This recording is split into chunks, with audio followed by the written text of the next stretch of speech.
जय श्री राम। मैं आयुष्य सिंह बेस्ट। आज मैं सबसे हाईलाइटेड मुद्दे के बारे में बात करने जा रही हूँ, वो है 100 रुपए का पेट्रोल। जी हाँ, लोगों का कहना है कि 100 रुपए का पेट्रोल देखा पहली बार। देश की जनता को बोलना चाहती हूँ कि बहुत कुछ आपने देखा पहली बार, लेकिन आप बताने में उसको संकोच करते हो। लेकिन अगर आप बताने में संकोच करते हो तो मैं बेड़ा उठाती हूँ इस चीज का और जनता को बताती हूँ कि क्या क्या देखा आपने पहली बार, और देखने की आदत भी डालो।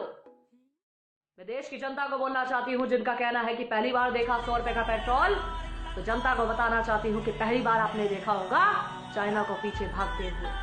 पहली बार देखा 100 रुपए का पेट्रोल, पहली बार देखा होगा पाकिस्तान को घर में घुस के मारते हुए।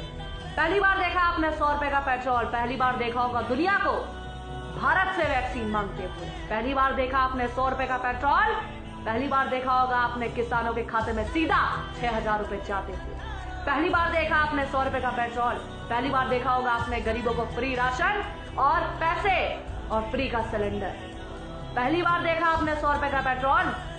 भाई साहब, पहली बार देखा होगा आपने भारत का डंका विदेश में बजते हुए। पहली बार देखा आपने 100 रुपए का पेट्रोल, पहली बार देखोगे आत्मनिर्भर भारत को और आदत डालो। और देश की जनता से बोलना चाहती हूँ जिनको 100 रुपए का पेट्रोल दिखता है, एक महीने में ज्यादा से ज्यादा कितना पेट्रोल भरवाओगे? 3 से 4 बार। आपके अगर 10 से 20 रुपए भी, अगर महीने में 40 से 50 रुपए भी ज्यादा अगर नहीं खर्च करने का दम रखते हो, तो कैसे उम्मीद करते हो कि देश का जवान आपके लिए और देश के लिए सरहद में बैठकर गोली खाए और किसी का बेटा शहीद हो जाए? जब आपकी सोच इतनी है 50 रुपए को गार्ड मारने की, तो दूसरे के बच्चे की जिंदगी क्यों दांव पे लगवाते हो? 100 रुपए का पेट्रोल देखते हो। मैं देश की जनता से बोलना चाहती हूँ, अगर आप में तड़ नहीं है एक महीने में देश के लिए या देश की सुरक्षा के लिए 50 रुपए ज्यादा भरने के लिए, तो अपनी गाड़ियों में आग लगा दो। क्योंकि आपकी सोच पर यह है कभी भारत की स्थिति डामाडोल होगी, आप तो कहोगे भाई मुझे 100 रुपए का पेट्रोल नहीं चाहिए, मुझे तो 40-50 में चाहिए। अगर इतना बनता है तो ठीक है, वरना देश को बेच दो, लेकिन मेरा पेट्रोल कम में होना चाहिए। आपकी सोच ऐसी है तो भाई साहब अपनी सोच अपने पास रखो।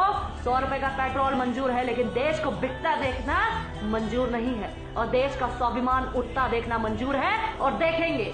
और 100 रुपए का पेट्रोल पहली बार नहीं, इससे पहले भी देखा। अगर उस समय भी आवाज उठा दी होती तो आज देश के हालात, अपने लिए कभी आवाज उठा दी होती तो आज आपका धर्म खतरे में ना होता और देश खतरे में। आपने कभी सोचा कि कोरोना काल में जब देश में महामारी चल रही है, देश का प्रधानमंत्री देश के लिए, देश के लोगों के लिए और सेना को मजबूत करने के लिए, देश को मजबूत करने के लिए राफेल ला रहा है, लेकिन आपको तो 100 रुपए का पेट्रोल दिखता है, राफेल की कीमत किसी को नहीं दिखती। किसी ने नहीं बोला कि महामारी चल रही है, आर्थिक स्थिति डामाडोल है, लेकिन फिर भी राफेल आ रहा है। बोलना चाहती हूँ, अगर इतने सवाल आपने पहले पूछे होते तो आज देश की स्थिति क्या होती या आपके सामने होता। लेकिन आपको तो 100 रुपए का पेट्रोल दिखता है। वो हैदराबाद को वैसे कहता है कि बाबरी कभी मरी नहीं, हम तो बाबरी लेके रहेंगे। बाबरी जिंदा है सबके दिलों में और सामने भी। लेकिन तुम 100 रुपए में अटके रहना, तुम पेट्रोल की बात करना। ये जो राम मंदिर भी कोरोना काल में मिला है, इसके ऊपर भी खतरा है, लेकिन तुम्हें क्या फर्क पड़ता? तुम्हें तो 100 रुपए का पेट्रोल के बारे में बात करोगे ना। वो फैक्ट्स पे लड़ते हैं, वो पैसे पे नहीं, वो चीजों पर कि हम जाएं, हमारे बाद भी लोग लड़ते रहे इसके लिए और देखते रहे, इतिहास पढ़ते रहे और देश में कब्जा जमाए। तुम कहते हो 100 रुपए की पेट्रोल की बात करो, टमाटर प्याज की बात करो। इतिहास रहे ना रहे, धर्म रहे ना रहे, देश रहे ना रहे, हमारे बाद कोई सीख पाए ना पाए, दूसरा कब्जा कर ले, हमें इससे मतलब नहीं। लेकिन देश में पहली बार 100 रुपए पेट्रोल को आसमान छूते पहली बार देखा।